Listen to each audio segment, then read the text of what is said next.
Isang magandang balita na naman mga idol para sa ating mga Pinoy boxing fans. Dahil ang pambato natin na si Dave Apolinario ay nanalo po via knockout kontra sa pambato ng Thailand na si Tanis Ongjunta. Naganap nga ang laban kahapon po sa Korakuen Hall, Tokyo, Japan at umabante na ang kanyang kartada na 20 wins, 14 by way of knockout at wala pa pong talo. Kaya ating panoorin mga idol ang katatapos ng nalaban ng ating kababayan na kung saan kahit bumagsak ito ay bumangon muli at nagpakitang gilas sa Japan. Pero bago ang lahat, kung maaari po sana ay pakipindot ng like at subscribe button para kasama ka sa panonood ng mga boxing highlights. So naka black trunks at red gloves po itong si Dave Apolinario, samantalang si Tanis Ongjunta ay naka white trunks and blue gloves po mga idol. Nagtatansyahan muna itong dalawang boksingero. Nagpapakiramdaman muna kung sino ang mauuna sa kanilang dalawa.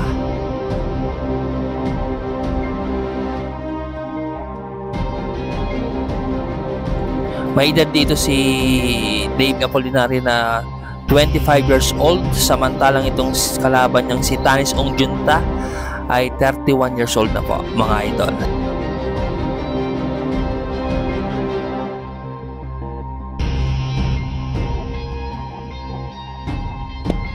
So pa-jab straight lang muna ang ginagawa dito ni Dave Apolinario mga idol.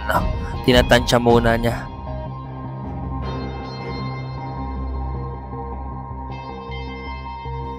Ito ang maganda kay Dave Apolinario, no? Talagang relax muna, pinag-aaralan muna ang galawan ng kalaban, hindi nagmamadali mga idol.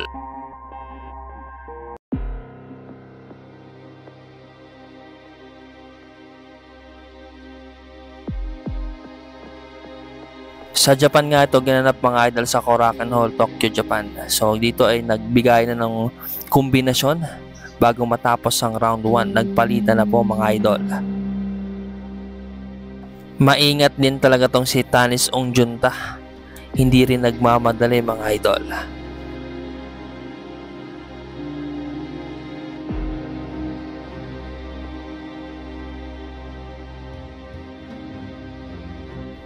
Round number 2 na tayo mga idol.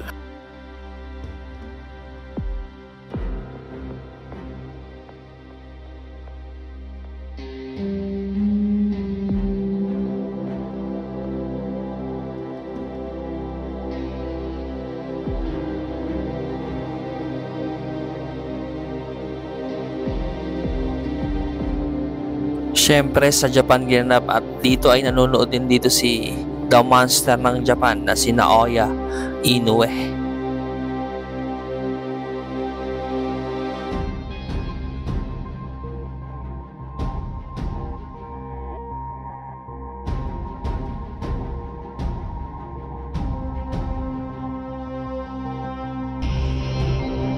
Dito ay nagpakawala si Tanis Ongjunta ng mga kombinasyon, ngunit nailaga nito ni Dave Apolinario.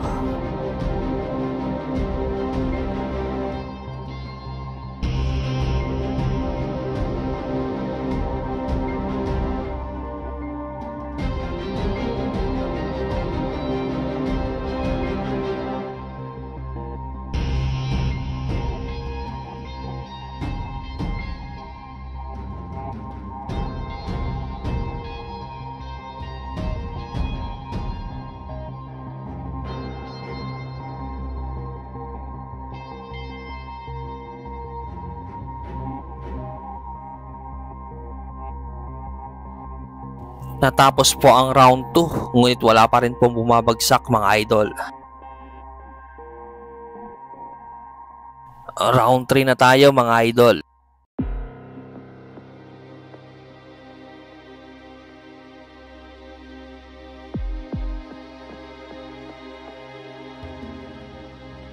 Dito nga sa round 3 mga idol nagsabayan pong dalawa. Ngunit natamaan po sa pagmumukha itong si Dave Apolinario, bagsak po ang ating kababayan. Bumangon naman si kabayan at nagpatuloy sa pakikipaglaban. Akala siguro ng Thailand fighter, ganun-ganun na lang magpapatalo si Kabayan. Ngunit meron di inaasahang pangyayari sa laban at ating tunghayan yon mga idol.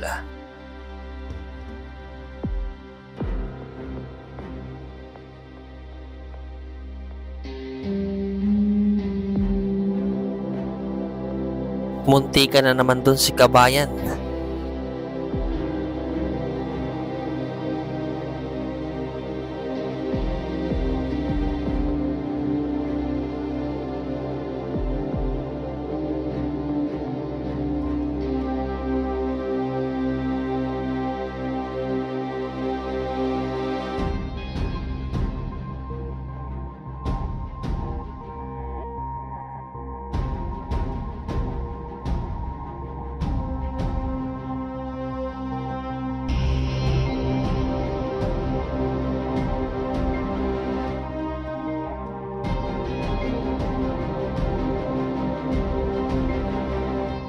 Buti na lang at nakarecover dun si Kabayan, no? Talagang solid talaga ang paghahanda niya rito ni Dave Apolinario.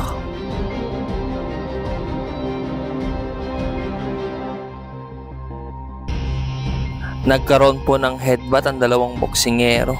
Mukhang natamaan dito na si Tanis Ungjunta, pero tuloy pa rin ang bakbakan. Round number 4 na tayo mga idol.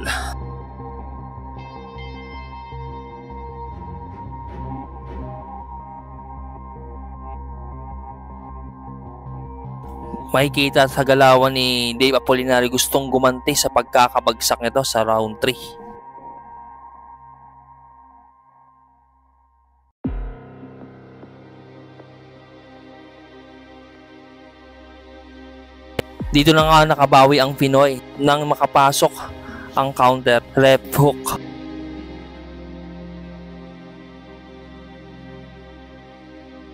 Makikita talagang nayenig ang pambato ng Thailand na si Tanis Ungjunta. Ngunit hindi rin magpapatalo at tumuyo pa rin at makipaglaban.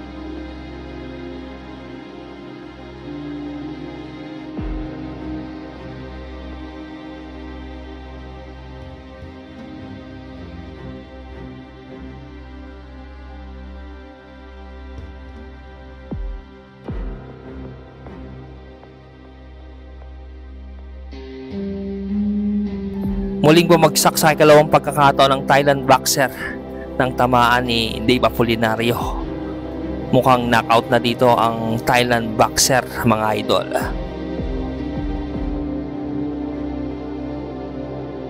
At ayun, nagpasya na ang referee na hinto ito sapagkat delikado na kapag pinagpatuloy ang bakbakan, at nanalo ang ating kababayan via knockout sa round number 4. Congrats sa iyo idol, Dave Apolinario, na kahit bumagsak ang ating kababayan sa round number 3 ay hindi nawala ng pag-asa, muling bumangon at bumalik upang pabagsakin ang kalaban na si Tanis Ungjunta. Ibang klaseng lumabas si KJ. And he goes down. And he goes down. Yes. Solid shot. No. Ginadoktor. Sa naging training laban sa kasalukuyan ngayong undisputed champion na si Naoya the Monster Inoue, karamihan ng kanyang mga nagiging ka-sparring mate ay ang mga Pinoy fighter. Isa na nga dyan ang tubong Cebu City na si Kevin J. Cataraha, na kung bumanat matindi rin, napakasulido at talagang sasaktan ka. Matapos pasukin ng pagiging professional boxing noong 2015 ay nagkasunod-sunod ang kanyang naging panalo. At sa kanyang ika-4 na laban, ikinasa siya sa matinik na kalaban na Thai boxer na si Wanchai Nyanggansa. Kaya't balikan natin mga idol kung paano naging easy fight lang sa Pinoy na si Kevin J. Cataraha ang isang matinik na kalaban.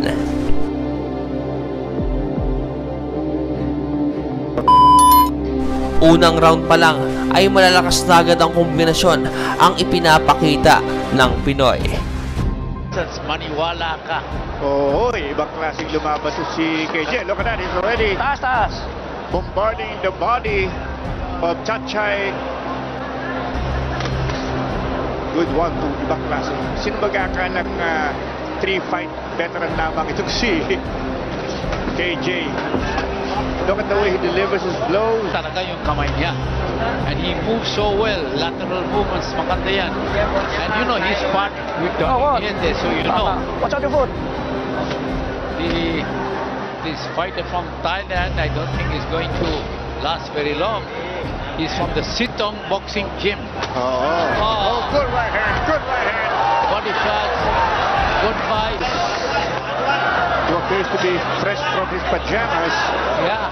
He's getting a solid body attack from KJ Kataraha. Chanchay is in big trouble.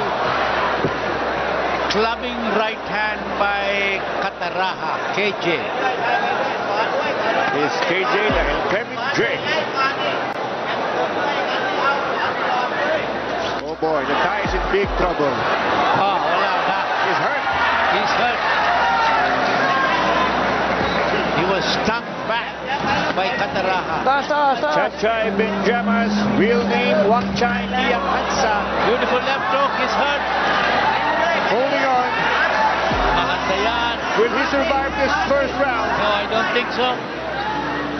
Kataraha multi-awarded as an amateur boxer. Sobrang galing itong bata na ito. Oo, ibang klase, no? Babzo.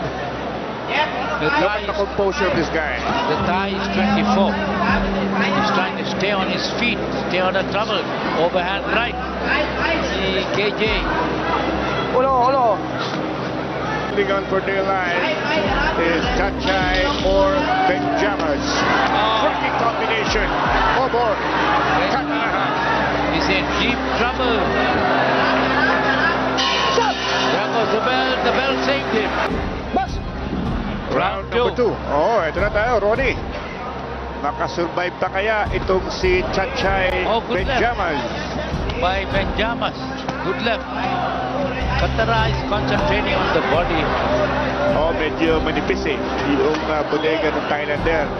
AJ, look at the conditioning of this boy. Look at the focus of this. Villamor and Inigo Villamor. Oh, the body shots. Crunching body shots. Chanchay, dati naglumaban sa Pilipinas. Sinong kalaban niya? Hinalo siya ni Jonathan Takuning. Takuning. Oh, by siya.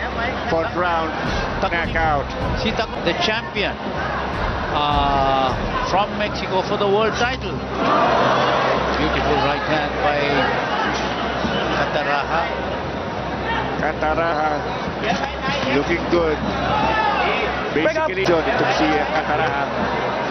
Counter shots from the Thai, pero sa laglag from Kataraha. Good head movement being shown by KJ. Takuning is going to fight, beautiful overhand right. Will fight Ganigan Lopez because Ganigan Lopez had a problem with his waist. Let's wish sa kanyang laban this coming July. Galing yung boksingero. Oh, good right hand. He's trampling him. Holding. Hindi po siya. Tapos si referee Perez. Kakasana ka ng puntos. Oh, good shot. Matibay dito tayo. Oo, matibay. Suntok. And surprisingly still up. Pero tingnan mo yung trunks niya. Medyo may kataasan, ano? So every time you hit him, the midsection. Looping overhand right. Mula kay KJ. Nahuli niya kasi bumira siya ng kaliwa sa bodega. Bumaba ang depensa. Overhand right. He got in there. Round number 3. Scheduled for 8 rounds. Flyweights. Another good right. Lari to the midsection by Kataraha. Kataraha on the left, white and black trunks.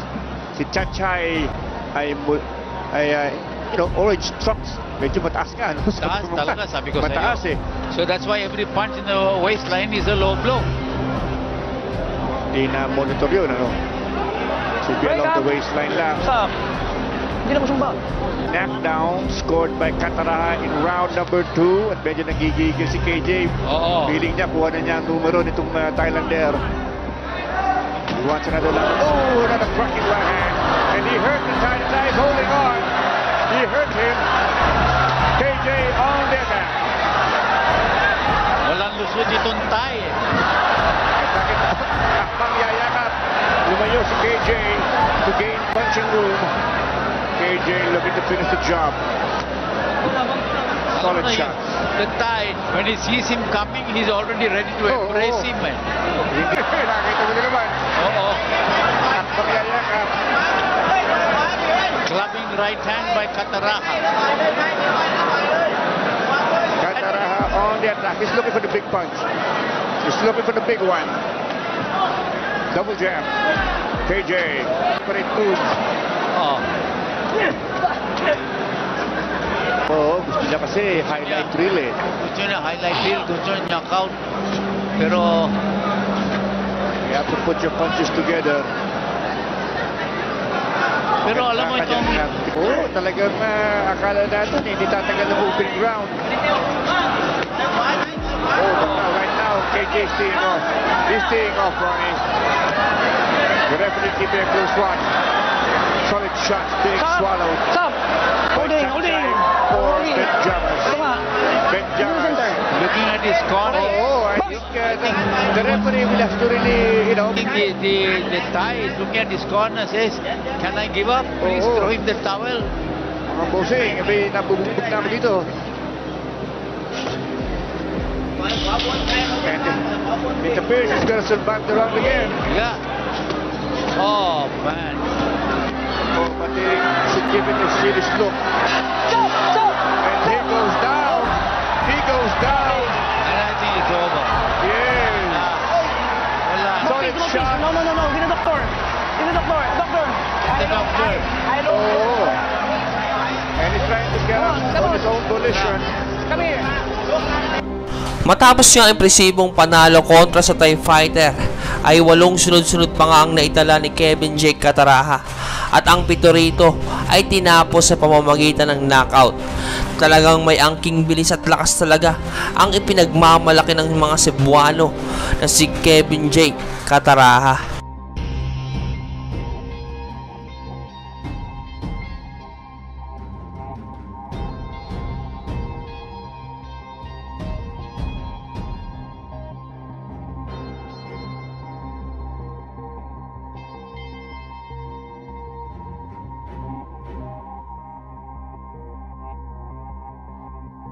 Fear natin na baka mag-uy. Oy! Gogi! Bansa! Wobbling. Wobbling. Melindo. What a display of... Mula nang pasukin ng pagiging professional boxing ng tubong Cagayan de Oro, Misamis Oriental na si Milan Melindo taong 2005, naging maganda agad ang panimula dahil 12 lang naman dito ay napagtagumpayan ni Melindo kontra din sa mga kapwa Pinoy boxer. At matapos makipaglaban sa ating mga kababayan, Oktubre ng 2007, isang banyagang boksingero ang dumayo sa bansang Pilipinas. Ito nga ay sa katauhan ng isa ring palaban na Thai boxer na si Naopak Sacririn, na di rin basta-bastang katunggali dahil sa huling 2 laban nga nito ay mabilisang knockout ang sinapit ng kanyang nakalaban. Ang kanilang paglalabanan ay ang bakanteng WBO Asia Pacific Minimum Weight title. Ginanap ang kanilang sagupaan sa Don Mariano Polytechnic College Gym, Cagayan de Oro City. Kaya muli nating panoorin ang bakbakan na kung saan madilim ang sinapit sa huli ng dayong Thai boxer at sa sobrang bilis sumuntok ng Pinoy, isang suntok ay katumbas ay 3. Unang round, nagpakitang gilas agad ang kalaban, matutulis na opensa agad ang pinapakawalan. Ito po mga kaibigan, Milan Melindo is in front of his province mates and he has promised to give it his all. Milan Melindo in black. Southpaw itong si Sacririn. Makita mo yung forma ng karon. Oo. Footwork, ha? Yung biglang lumilipat sa likod ni Milan. Oo, Eh, umiikot, matama agad ng kaliwa. Dati raw Muay Thai champion ito eh. So, napapatahimik yung tao dito sa Magana Polytechnic State College dahil kababayan nila itong si Milan Melindo. Itong si Sakririn, eh, nung nabanggit nga ng ating ring announcer na lahat ng panalo ay puro knockout. Oo. Score that many knockouts, no? Especially in single round. In the WBO Asia Pacific Rankings, number 2 naman si Milan Melindo. Kung sa amin parang skwalado, itong si Sakririn, kita mo yung tayo. Balance, balance. Oo. And hindi na kaya Milan Melindo, he will first try to figure out, no? Kung ano estilo itong si Sakririn in the first round. Because itong si Sakririn, although, wala na, no? Kasi ito si Melindo, on television several times. Uy, ito, maatake nila kitang Kwang. Ngayon, mukhang paborito niya, left straight. That's right. Palang, talagang makita mo sa Really win it. Against Ponsoan, ito, inaambisyon ni Melindo na maibalik ang kampiyonato niya sa Pilipinas. And he knows how important this fight is para sa kanya, no? Because ayun nga, yung title na nahawak ni Nietes, no? Wala nga tayong idea about nung payat na Sakririn, but alam mo, meron na isang Pinoy na nakakalapit ito, no? Based on his record by the name of Rolando Andante, Pinoy fighter, no? Hindi natin narinig yun. Oo. No, like to think na Marami siyang nabilibitawan. Oo. Si Melindo is in content, no? Trying, I guess, my boxer. Kilala naman natin ito si Melindo. He doesn't go for the early kill. He will figure you out. Not the kind that would impress people who are looking for power and... very active fighter, very accurate. At kahit na 10 rounds yung panoorin, hindi ka mananawa. eh. Saka hindi ka mainit. Very deliberate fighter ito si Milan Melindo. And methodical. Methodical, yes. That's the word, yes. Nakakatakot din yung kalaban niya, no? Ito yung pumipito ng kaliwa. Meron itong si Sakririn. Oh. And we learned na dozens or hundreds Solid ang Nietes, pero umutang kondisyon na dito, Dennis. Oo. And tama rin yung sinasabi niya dito na gamitin yung jab because it seems that Sakririn. refined din, no? Forma na si Sakririn. Oo. Saka makikita mo may power talaga. Oo. Kasi yung balance niya, no? Gives him that particular strength in his punches. Pero yun nga lang, kinakatawan ni Sakririn. Marunong kumounter. This is round number 3, scheduled for 12. Good right by Milan Melindo. Suntok power si Milan. Tingnan natin kung paano siya mag-react. Shoot ka rin itong Sakririn, no? Hindi masyado nakikita, pero pagka tumarating itong gabi, no? Marunong umilag at the very last moment, no? Well, I think medyo sinusukat-sukat pa rin Sakririn yung si Milan Melindo. So, nagsusukatan silang pareho. Oh, very good left. By many sponsors, Outlast Battery, the Philippine Charity Sweepstakes Office, the Chuan Corporation, the Dapper Labating Mula, the Dapper Captain by Milan Melindo, that was to no avail. Round number 4 underway, scheduled for 12. No knockdowns so far. You know, the slow mo we saw a while ago, kasama yung mga nakita natin na nakabasa. Oo. Si Milan yung counter, Sakririn. That's right. Umalis ka agad eh. Which is a good sign. Nababasa niya na rin. Mabilis lang talaga yung kaliwa na yan ni Melindo. Oo. And we now see Melindo seemingly warming up, no? Warm up para kay Milan Melindo. Here in close quarters, nakakatakot ng Nopayak, Sakririn, in close quarters. That's pwede bumigay yan. But Milan Melindo has been preventing that with his lightning quick shots. Started off with that left jab. Well, by this time, kasama yan, I think they should strike out na yung fear natin na baka mag-pressure.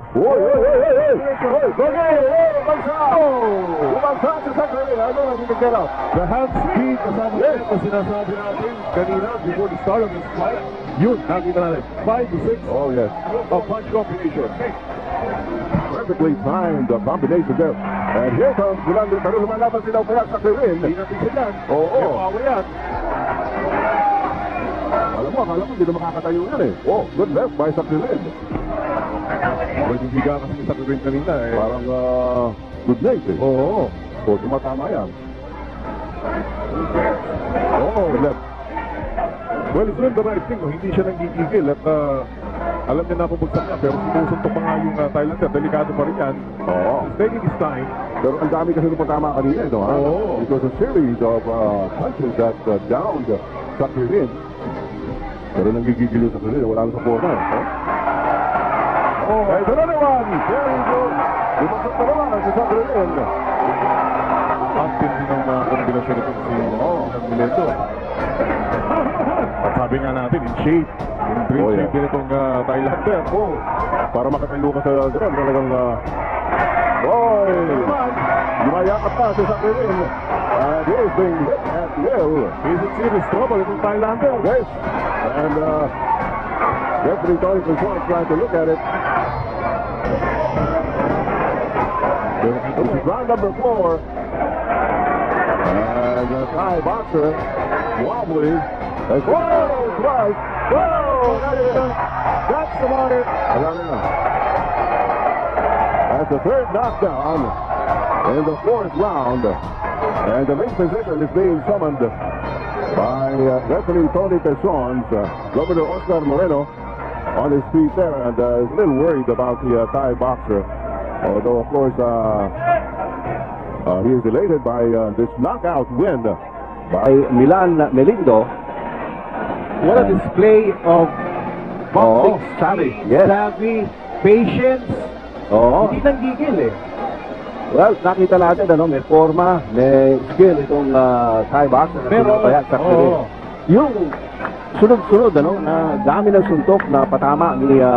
Matapos pabagsakin ang kalaban ng 3 beses sa ika-4 na round, ay habol hininga na nga ang sinapit ng dayuhang Thai boxer at nanalo via 4th round knockout si Milan Melindo. At nasungkit din ng Pinoy ang WBO Asia Pacific Minimum Weight title.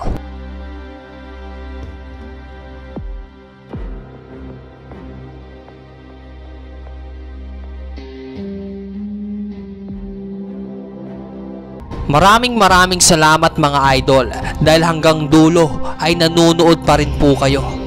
God bless you mga idol.